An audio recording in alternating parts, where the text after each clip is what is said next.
Halo guys, kami dari kelompok 2 yang akan membahas tentang distribusi informasi masyarakat dan kekacauan informasi yang beranggotakan Saya Muhammad Asriyat. saya Tentri Sofia, saya Nuraka, saya Ibu Natasha, saya Acu Fatitayasi. Selamat menonton video kami. Oke teman-teman, di buku Cyber Society tentang teknologi media baru dan distribusi informasi, kami akan membahas Society 5.0 masyarakat masa depan. Jika kita melihat kembali sejarah peradaban manusia, kita dapat mengklarifikasikan sebagaimana tahapan masyarakat. Masa awal manusia berkelompok untuk berburu dan mengambil makanan langsung dari alam, serta berkumpul dan hidup berdampingan secara harmonis dengan alam dan dapat didefinisikan sebagai masyarakat 1.0. Adapun masyarakat 2.0 adalah ketika masyarakat telah memulai membentuk kelompok dan melakukan budidaya pertanian atau masyarakat agraris, peningkatan organisasi, serta munculnya konsep bangsa sebagai persatuan beberapa suku. Sementara masyarakat 3.0 adalah masyarakat yang mempromosikan industrialisasi dan kapitalisasi melalui revolusi industri yang memungkinkan produksi massal atas barang. Di bawah kendali kapitalisme, industri tumbuh dengan cepat di beberapa bagian dunia. Tetapi industri yang tidak diatur dengan baik telah berdampak buruk pada manusia dan lingkungan. Pada era industri yang terjadi di abad ke-20, pertengahan sampai akhir ini, 40% pekerjaan adalah pekerjaan di mana orang membuat dan menjual barang. Setelah di era industri, masyarakat memasuki era masyarakat 4.0, di mana informasi menjadi aset yang penting dalam kehidupan ekonomi dan sosial. Masyarakat informasi menyadari peningkatan nilai tambah dengan menghubungkan jaringan informasi untuk kemudian mengakses layanan cloud atau database di dunia maya melalui internet, mencari, mengambil, serta menganalisis informasi atau data tersebut. Di era ini, seolah-olah ekonomi industri melewatkan langkah untuk bergeser ke ekonomi layanan, tetapi justru bergeser langsung ke ekonomi informasi. Ekonomi informasi itu sendiri adalah di mana industri barang dan layanan masih ada, tetapi mereka bergantung pada teknologi informasi dan komunikasi. Informasi sangat berguna dalam hal perencanaan strategis, mengelola transaksi, pergerakan, dan menyimpan mata uang, dan untuk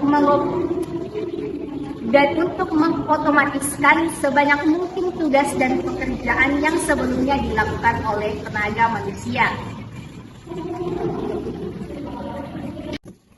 Nah, yang terakhir adalah masyarakat 5.0, adalah masyarakat di mana teknologi informasi dan komunikasi canggih, IoT, robot, kecerdasan buatan, dan augmented reality atau R secara aktif digunakan dalam kehidupan bersama masyarakat di industri, perawatan kesehatan, dan bidang kegiatan lainnya.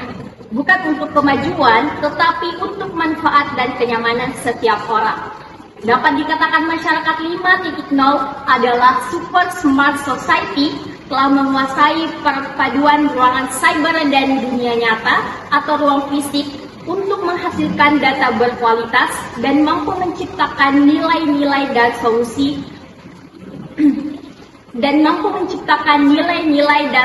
baru untuk menyelesaikan tantangan.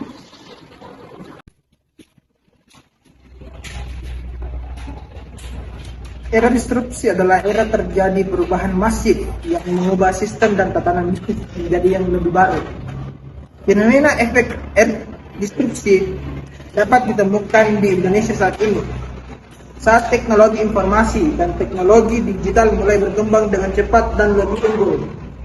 Contohnya seperti bisnis, Anda dapat menemukan adanya konflik antara objek dan pangkalan dengan objek daring, taksi konvensional dan taksi daring, dan berbagai marketplace online yang cukup mengubah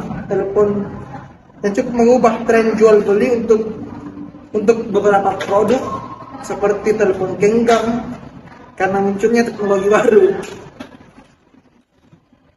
Era disrupsi ini tidak dapat disepelekan karena bisa saja perusahaan Anda yang nanti akan terkenal sebagai pemimpin perusahaan. Sekian.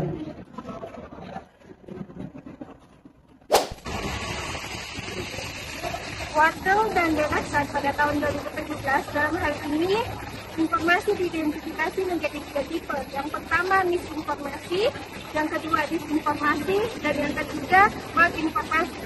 Misinformation atau informasi salah adalah ketika informasi salah atau palsu dibagikan tetapi tidak dapat merugikan siapapun. Dan yang kedua, disinformation adalah ketika informasi sengaja salah dibuat atau dipalsukan dan dibagikan secara sengaja untuk menyebabkan kerugian bagi individu atau pihak lain.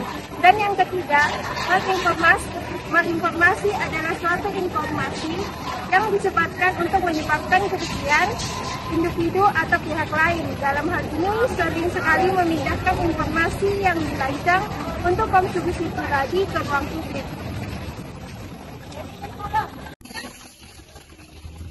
Adapun 5 faktor pendorong disrupsi dalam teknologi informasi. Yang pertama, biaya teknologi dan proses baru yang membuat proses lama tidak kompetitif dalam hal biaya produksi.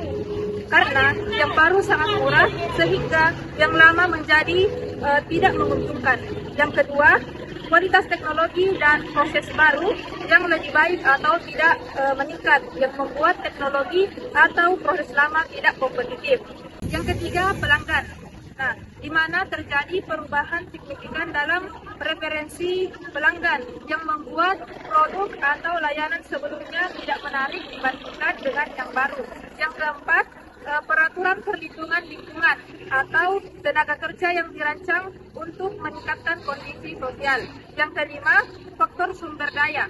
Nah, beberapa sumber daya yang sebelumnya tidak penting lagi tersedia karena berbagai alasan, mulai dari habisnya sumber daya alam hingga perdagangan blokade.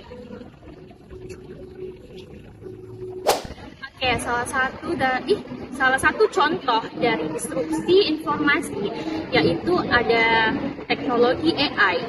Teknologi AI dapat membantu pembuatan konten, mencocokkan konten dengan pemirsa agar lebih efektif.